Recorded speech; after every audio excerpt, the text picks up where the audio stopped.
Évangile de Jésus-Christ selon saint Jean. C'était après la mort de Jésus. Le soir venu, en ce premier jour de la semaine, alors que les portes du lieu où se trouvaient les disciples étaient verrouillées par crainte des Juifs, Jésus vint.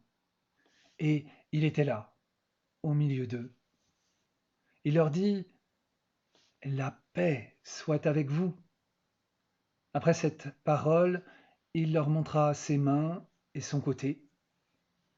Les disciples furent remplis de joie en voyant le Seigneur. Jésus leur dit de nouveau: La paix soit avec vous. De même que le Père m'a envoyé, moi aussi, je vous envoie. Ayant parlé ainsi, il souffla sur eux et leur dit: Recevez l'Esprit Saint. À qui vous remettrez ses péchés, ils seront remis. À qui vous maintiendrez ses péchés, ils seront maintenus. Acclamons la parole de Dieu. Ensemble, préparons-nous à fêter avec toute l'Église la Pentecôte. Saint Séraphin de Sarov, un grand saint de l'orthodoxie, disait: le but de la vie chrétienne est l'acquisition du Saint-Esprit. À la Pentecôte, dans le temps liturgique de l'Église, Dieu nous ouvre plus profondément au don de l'Esprit Saint, c'est-à-dire à l'amour de pardon de Dieu, à l'amour pardonnant de Dieu et à une mission de pardon. Les portes verrouillées. Dans l'évangile de Jean, la résurrection et la Pentecôte sont le même jour. Ainsi, avec saint Jean, nous pouvons comprendre que la célébration de l'Eucharistie chaque dimanche est l'occasion pour l'Église rassemblée d'accueillir un peu plus la grâce de la Pentecôte. De fait, tout le temps ordinaire de l'Église, c'est le temps de l'accueil de la grâce de la Pentecôte, de l'Esprit Saint. Ce jour-là, les portes sont verrouillées. Les disciples ont honte d'avoir trahi et abandonné Jésus. Ils ont peur des Juifs qui ont tué Jésus. Le témoignage sur le tombeau vide et la résurrection n'ont pas encore gagné leur cœur. Comment prendre conscience de ce qui est verrouillé dans la peur en moi, comme pour les disciples, et que Jésus voudrait visiter dans la grâce de cette fête? Si je réagis par exemple dans telle ou telle situation avec agressivité et colère, c'est bien souvent, c'est probablement que cette situation ravive une blessure non pardonnée, non guérie, pleine d'amertume et de rancune, que Jésus voudrait libérer, visiter. Le pardon de Jésus. Jésus vient malgré les portes verrouillées, au cœur des situations verrouillées, et il leur dit: La paix soit avec vous, c'est-à-dire qu'il donne son pardon. Il leur montre ses mains, son côté, il est bien le crucifié qui est ressuscité. Son amour a vaincu la haine, la mort. Son amour est plus grand que nos trahisons, nos lâchetés. Il nous donne la paix, sa paix. Rien ne peut nous séparer de l'amour de Dieu.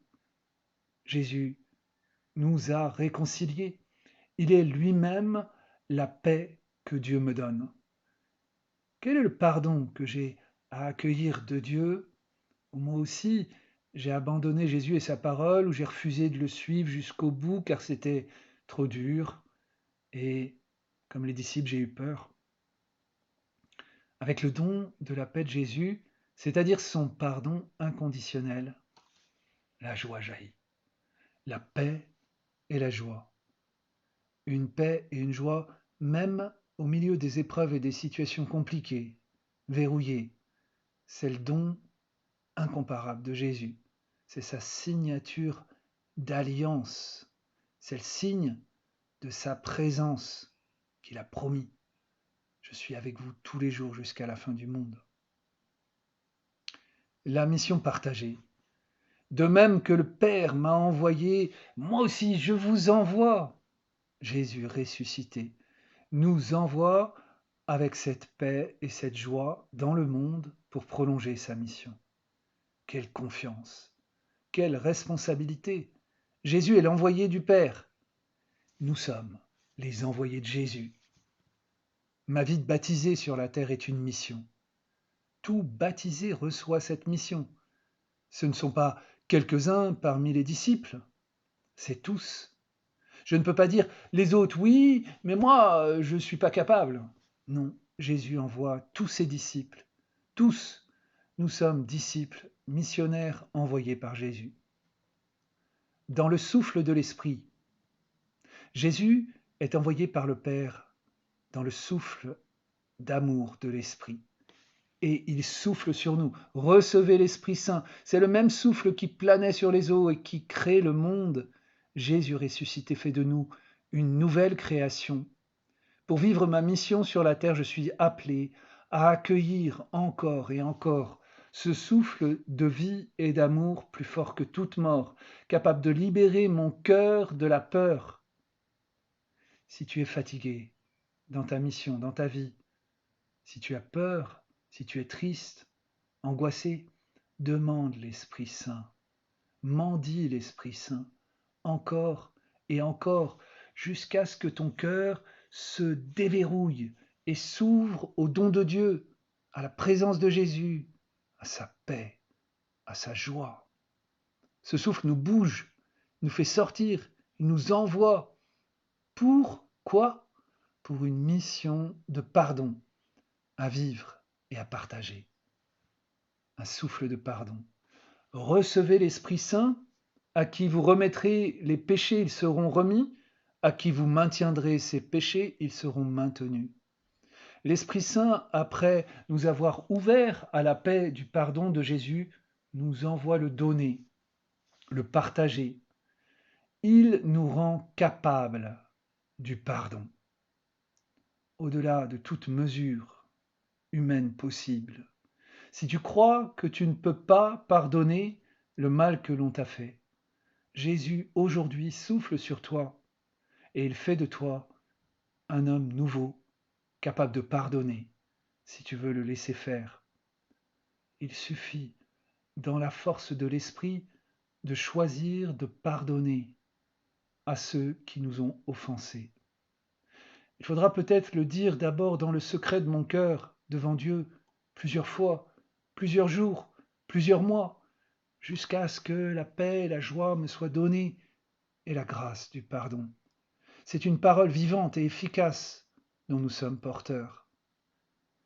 Ce n'est pas une information ou un message, c'est une parole habitée par Jésus ressuscité. C'est la parole vivante et libérante de Jésus que nous portons comme dans des vases d'argile. Ceux qui entendront que Dieu est pardon, cette parole vivante, seront libérés. Et ceux qui n'auront pas la chance de l'entendre de la part de témoins du Christ ne pourront pas être libérés. Ils resteront enfermés, coupables. Dieu est pardon, j'en suis témoin, je vis de son pardon, je t'annonce son pardon. Ainsi, en cette fête de la Pentecôte, Jésus me fait vivre du pardon de Dieu et m'envoie donner et révéler que Dieu est pardon, à la fois à ceux qui m'ont blessé, mais aussi à tous les hommes. En recevant le feu du Saint-Esprit, Dieu vient brûler en moi ce qui n'est pas amour. Si je veux bien le laisser faire, il vient brûler mes amertumes, mes rancunes, et me donne sa paix. Il m'envoie donner et partager cette paix, notamment avec ceux qui m'ont blessé ou ceux que j'ai blessés. Dieu est pardon. Je ne peux pas vivre de Dieu vraiment sans m'ouvrir toujours plus au pardon. Quel est ce pardon qui est verrouillé en moi, que Dieu veut libérer aujourd'hui en moi, pour que je puisse le donner? Pardonne-nous nos offenses, comme nous pardonnons aussi à ceux qui nous ont offensés. Le pardon reçu de Dieu dans l'esprit, que ce soit dans ma prière ou dans les sacrements, est aussi un envoi pour donner ce pardon à ceux qui nous ont offensés. Si, à mon tour, je ne pardonne pas, c'est que je n'ai pas vraiment laissé Dieu entrer dans mon cœur pour le libérer. Je suis encore prisonnier de ce pardon que je retiens, mes amertumes et de mes rancunes. Viens, Esprit Saint. Viens, feu d'amour, viens, Père des pauvres, épris de mes blessures, et donne-moi ton souffle pour pardonner, que je puisse l'annoncer au monde. Amen.